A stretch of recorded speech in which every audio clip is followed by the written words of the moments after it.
Imagine a world where speed limits are not just numbers on a sign, but genuine reflections of safety and community well-being.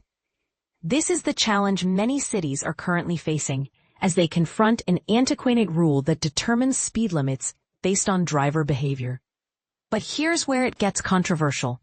The method used to set these limits, known as the 85% rule, is being called into question by critics who argue that it is not only outdated, but also potentially hazardous.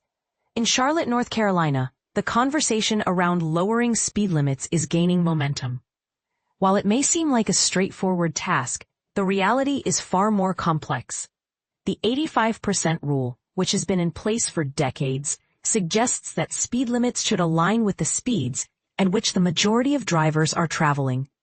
Specifically, it dictates that the speed limit should be set at the speed of the 15th fastest vehicle out of every 100 vehicles on the road, rounded to the nearest 5 miles per hour increment. This rule, originating from research conducted in the 1930s, continues to influence speed limits today, even in sensitive areas such as those near schools, parks, and residential neighborhoods.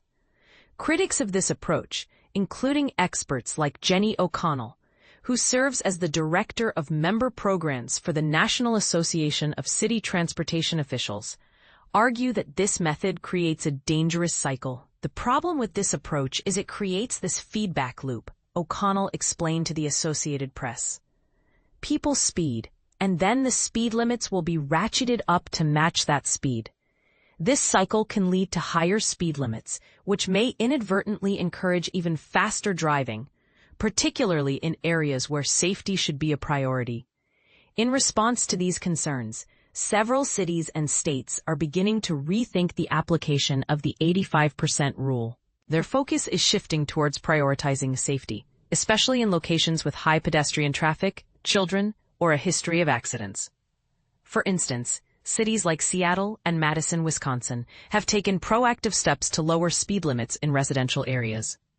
Both cities report a noticeable decrease in serious accidents following these changes, suggesting that a more thoughtful approach to speed limits can lead to safer streets. However, the journey toward reform is not without its challenges. Many traffic engineers continue to rely on outdated data when making decisions about speed limits, which can hinder progress. This raises an important question. Should we continue to adhere to rules that may no longer serve our communities effectively? As cities grapple with these issues, it's clear that the conversation around speed limits is evolving. What do you think? Is it time to abandon the 85% rule in favor of a more safety-oriented approach? Share your thoughts in the comments.